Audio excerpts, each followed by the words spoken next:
সদা সচেতন হতে হবে। সচেতন ভাবে যদি সংসারটায় আমরা সমস্ত কাজের মধ্যেও তার নাম করতে পারি, তাহলে আমাদের কথা মতো নিশ্চয়ই আমরা সেই কথা রাখতে পেরেছি, এটা আমরা প্রভুকে বলতে পারবো।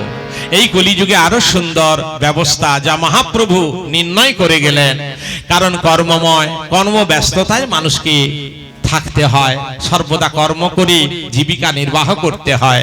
তাই মহাজন কলম দিলেন, যদি বল গৃহ কর্ম করি, যদি বল গৃহ কর্ম করি, তখন বলি নাম। যদি বল গৃহ কর্ম করি, কখন বলি না।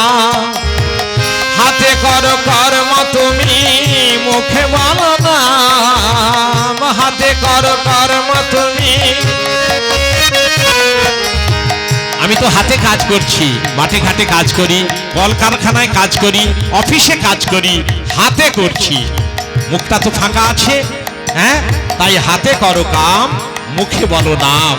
মহাজন বলছেন, যদি বলো গৃহ কর্ম করি, যদি বলো গৃহ কর্ম করি, কখন বলি না। হাতে করো কর্ম তুমি, মুখে বলো না।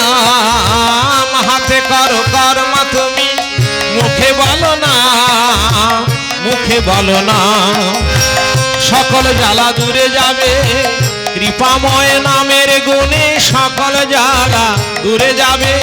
ভব ব্যাধি রবে না, ভব ব্যাধি, ওরে দেহ ব্যাধি দূরে যাবে। ভব ব্যাধি রবে না, দেহ ব্যাধি দূরে যাবে।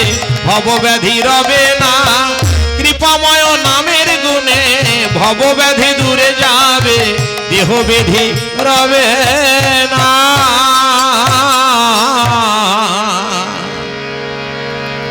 হরি বল। তাহলে এইভাবে আমরা সংসার